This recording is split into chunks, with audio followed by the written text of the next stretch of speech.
Halo semuanya, saya Aldi Rizky Lumaja dengan NIM 2006 1102201 kelas 4B4 Manajemen dengan mata kuliah Bisnis Internasional akan mempresentasikan materi yang berjudul Strategi Menganalisis dan Memasuki Pasar Luar Negeri dengan dosen pengampu Dr. Imelda Welin Juliana Ogi.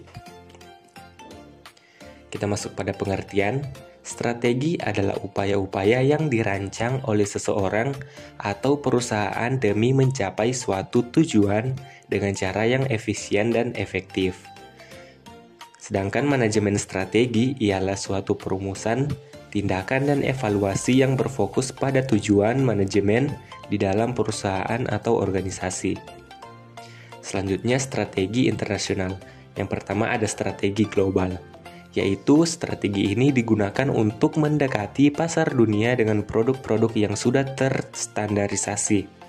Strategi global menekankan pada biaya rendah, menekankan pada skala ekonomi, di mana produk dan jasa yang dihasilkan terstandarisasi dan tersentralisasi pada operasi di beberapa lokasi.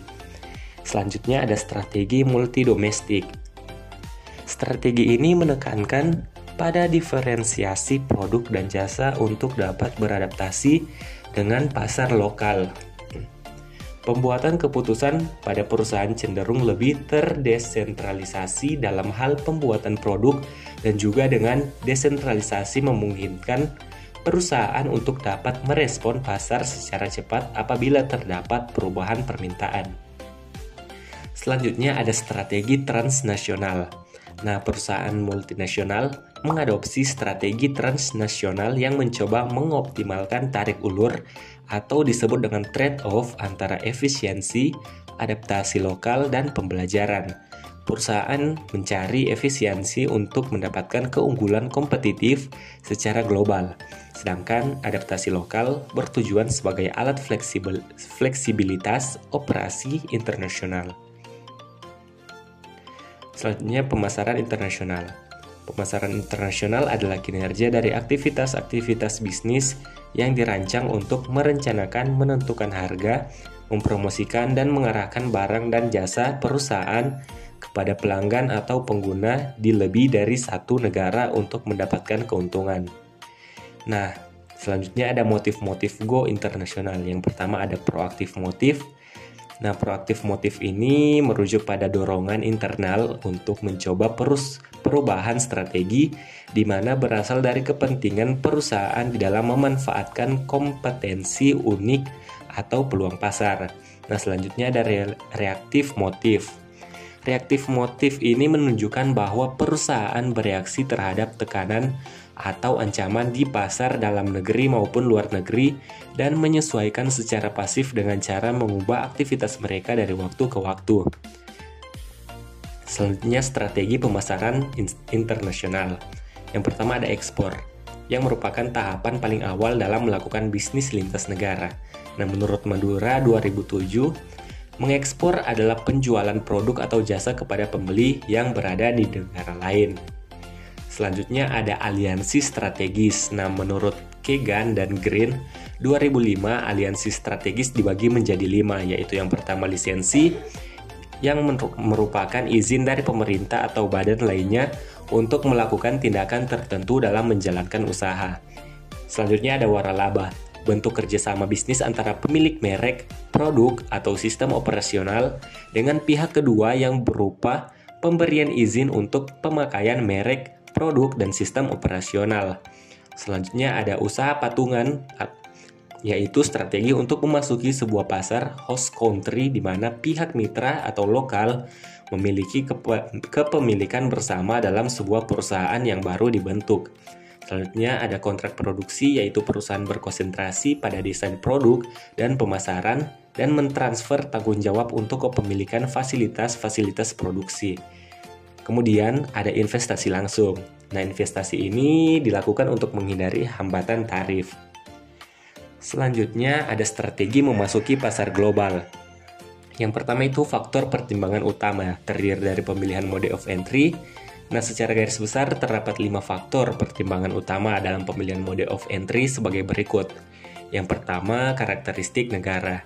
Ada 3 kategori karakteristik negara yang patut dipertimbangkan dalam pemilihan mode of entry, yaitu ukuran dan pertumbuhan pasar, risiko politik dan lingkungan, serta infrastruktur ekonomi dan pasar. Selanjutnya ada hambatan perdagangan dan regulasi pemerintah. Nah, dalam beberapa kasus, regulasi pemerintah membatasi pilihan mode of entry yang tersedia bagi perusahaan asing, khususnya dalam industri-industri strategik seperti telekomunikasi, transportasi, dan komputer. Kemudian seiring dengan saling ketergantungan dan semakin terintegrasinya pasar global, maka banyak pemerintah yang mulai mengurangi atau menghapus pembatasan kepemilikan orang asing. Kemudian ada karakteristik produk. Nah, karakteristik fisik suatu produk atau jasa seperti rasio berat atau nilai, perishability, dan komposisi merupakan faktor penting yang menentukan lokasi produksi. Selanjutnya, produk dengan rasio berat atau nilai yang rendah biasanya terbuka bagi ekspor langsung, khususnya bila terdapat skala ekonomis, produksi signifikan, atau jika manajemen ingin mempertahankan sebaliknya kendali atas produksi. Selanjutnya ada tujuan manajemen perusahaan.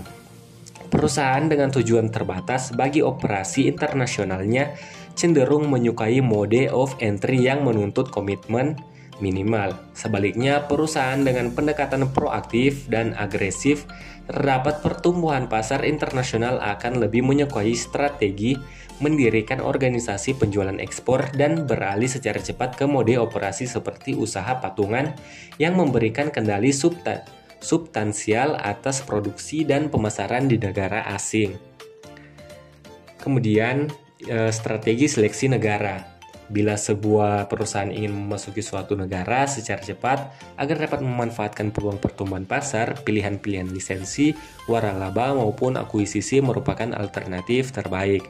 Ini disebabkan strategi-strategi tersebut memanfaatkan fasilitas produksi dan jaringan distribusi yang sudah mapan, serta pengetahuan pasar atau market knowledge dan kontak lokal.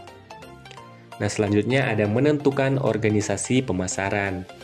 Yang pertama yaitu Departemen Ekspor. Nah, perusahaan terjun ke pemasaran internasional hanya melalui pengiriman barang. Jika penjualan internasionalnya berkembang, perusahaan membentuk Departemen Ekspor yang terdiri dari seorang manajer penjualan dan beberapa orang asisten. Nah, bila penjualan meningkat, Departemen Ekspor diperluas menjadi sub-sub departemen. Kemudian selanjutnya ada divisi internasional. Staf divisi internasional perusahaan terdiri dari para spesialis dalam pemasaran, manufaktur, riset, keuangan, perencanaan, dan sumber daya manusia. Nah, mereka ini terbagi untuk merencanakan serta menyediakan pelayanan bagi unit operasi. Kemudian selanjutnya ada organisasi global. Nah, dalam organisasi global, manajemen puncak dan staf perusahaan merencanakan fasilitas manufaktur, kebijakan pemasaran, arus finansial, dan sistem logistik di seluruh dunia. Unit-unit operasi global melapor langsung kepada kepala eksekutif atau komisi eksekutif yang dilatih untuk berpikir dengan membentuk wawasan secara global. Kesimpulan, perdagangan internasional merupakan salah satu bagian dari kegiatan bisnis yang akhir-akhir ini mengalami perkembangan yang sangat pesat.